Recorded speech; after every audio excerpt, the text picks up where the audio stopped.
দুঃখ নিয়ে বলতে হয়, কাদেরকে ওয়াজ করব? বিশ্বাস করুন, প্রত্যেক দিন যখন ওয়াজ করতে বা খেতাবাত করতে, লেকচার দিতে বের হই, চিন্তা করে কি ওয়াজ করব, কাদেরকে ওয়াজ করব? যেখানে শিক্ষার সুউচ্চ ব্যবস্থা নাকি আছে প্রাচীর অক্সফোর্ড ঢাকা ইউনিভার্সিটিতে। তোফাজ্জল নামের এক যুবক, ট্রেন্ডিং এখন পুরা সোশ্যাল মিডিয়াতে, তাকে দেখা যায় পাগল পিটিয়ে মেরে ফেললো, তাও খাবার খাওয়াই। নাউজুবিল্লাহ পড়বেন না? নবীজির মুসলিম শরীফের হাদিস বলে এমন জামানা আসবে, কে কাকে মারছে, কেন মারছে নিজেও জানবে না। ঠিক কিনা? ঠিক কিনা বলেন না? সাদাকতা ইয়া রাসূলুল্লাহ, ইয়া রাসূল আপনি সত্যই বলেছেন, আসলে ওই জামানা পার করছি আমরা। খাওয়ালেন কেন, আবার মারলেন কেন? একজনকে নাকি ধরেছে, ধরার পর তারা বলতেছে আবেগে মেরে ফেলছি। নাউজুবিল্লাহ, কোন জামানায় বসবাস করছি? আল্লাহ লানত আসবে, পাগল মেরে ফেলছেন। বেচারা শুনেছি কিছু বছর আগে মা বাবা ইন্তেকাল করেছে, তার কিছু বছর পর একটা ভাই ছিল, ভাইও ইন্তেকাল করেছে, বোনও ইন্তেকাল করেছে। শোকে তার ভাইটা লাশ ছিল, তাকে দেখছিল, কিছুদিন আগে ইন্তেকাল করেছে, ক্যান্সার ধরা পড়ে। শেষ সে একা ছিল, পাগল হয়ে গেছে। দেখি জিকির করছে, দুরূদ শরীফ পড়ছে। বেচারা দেখতেছি ছোট ছোট বাচ্চাদেরকে নাকি সহযোগিতাও করতো, পথ শিশু যারা ছিল।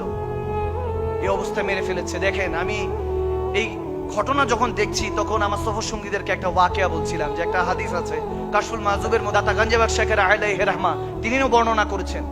হাদিসটা এরকম, এক পাগল হেঁটে যাচ্ছিল, এক নয়া দম্পতি কিংবা ভালোবাসার মানুষ স্বামী স্ত্রী হেঁটে যাচ্ছে।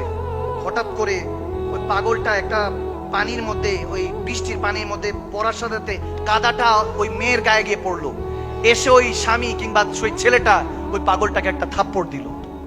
থাপ্পড় দেওয়ার পর পাগলটা কিচ্ছু বললো না, শুধু একবার আসমানের দিকে তাকিয়ে সোজা হেঁটে চলে গেল। যেতে দেরি নেই, কিছুক্ষণ পরেই ওই মেয়েটা দৌড়ে আসলো ওই পাগলের কাছে, এসে বলতেছে আপনি ক্ষমা করেন আমাদেরকে, মাফ করে দেন। পাগলটা বলেছে কি হয়েছে মা? বলে দেখেন, ওই যে আমার স্বামী হাজবেন্ড, যে আমাকে আমার কষ্ট দেখে হয়তো সহ্য করতে না পেরে আপনাকে থাপ্পড় দিয়েছে, তার উপরে এই মাত্র বিজলি পড়ে সেই ওখানে মারা গেছে। নাউজুবিল্লাহ পড়বেন না? আল্লাহর গজব। বলে আমি তো কিছুই করিনি, সেটা তো আসমানি গজব। বলে কি এমন করেছেন? লোক সবাই এসে ওই পাগলকে বলছে আমরা দেখেছি যে আপনি উপরে তাকিয়েছিলেন। বলে হ্যাঁ, আমার পায়ের পানি ওই স্বামী তার স্ত্রীর গায়ে পড়ার কারণে সহ্য যেভাবে হয় নাই, আমার গায়ে যখন থাপ্পড় দিয়েছে আমি তো তার পাগল। আমি তো তার পাগল, আমার গায়ে যখন আঘাত হয়েছে তার কিভাবে সহ্য হবে? আজকেই দেখছি বাইতুল মোকাররমে ওখানে মধ্যে দুই দল মুসলমান মসজিদের মধ্যে দাঙ্গা ফাসাদ করছে। নাউজুবিল্লাহ পড়বেন না? খতিব সাহেব নির্ধারণের জন্য। তো আমি বলতে চাই এখান থেকে, চট্টগ্রামের জমিন থেকে অন্তর্বর্তীকালীন সরকারের কাছে পৌঁছাতে চাই, প্রধান উপদেষ্টা পর্যন্ত, যে আপনারা এগুলোর ব্যবস্থা নেন। ওয়াতাসিমু বিহাবলিল্লাহি জামিআ ওয়ালা তাফারাকু। আমরা বিশৃঙ্খলা পছন্দ করি না, আমরা চাই মুসলমান রসুনের কুয়ার মতো থাকবে, এক হয়ে থাকতে হবে মুসলমান। রসুল নামে রশি ধরে যেতে হবে খোদার ধারে, ঠিক না? আমরা দেখতে পাচ্ছি এই দাঙ্গা ফাসাদ কারা করছে আপনারাও জানেন। ব্রাহ্মণবাড়িয়ার মধ্যে ছোট ছোট বাচ্চারা জশ্নে জুলুস করছে, মিছিল করছে, আগুন লাগিয়ে দিলেন, নবীর জুলুস, একজনকে শহীদ করলেন।